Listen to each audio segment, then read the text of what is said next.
Emergency fund ఉందా మీకు? Okay. చాలామంది ఎమర్జెన్సీ ఫండ్ అంటే తెలియని వాళ్ళు ఉన్నారు. వాళ్ళ కోసం ఈ వీడియో. ఎమర్జెన్సీ ఫండ్ అంటే ఏంటంటే, మనకేదన్నా అత్యవసర సందర్భాలొచ్చినప్పుడు, లేదంటే మన జాబ్ అత్యవసర సందర్భాల్లో మానివేయాల్సొచ్చినప్పుడు, లేదంటే మనకేదైనా ప్రమాదం జరిగినప్పుడు, ఇలాంటప్పుడు మన శాలరీ మనకు రాదు.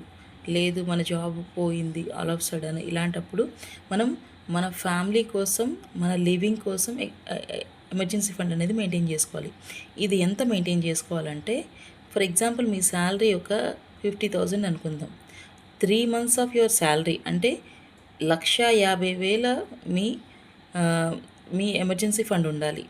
లేదంటే మీ లివింగ్ ఎక్స్పెన్సెస్ ఆఫ్ 6 మంత్స్, మీ ఫ్యామిలీ మీరు బ్రతకడానికి 6 నెలలు ఎంత ఖర్చు అయితే అవుతుందో ఆ 6 నెలల ఖర్చుని ఎమర్జెన్సీ ఫండ్గా మెయింటైన్ చేసుకోవాలి. Please do that one.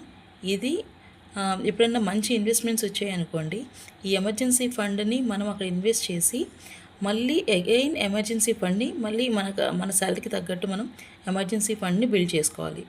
అప్పుడు మీకు ఒక ఫైనాన్షియల్ డిసిప్లిన్ అనేది అలవాటు అవుతుంది. Okay, I hope you got some new insight. What is your key takeaway?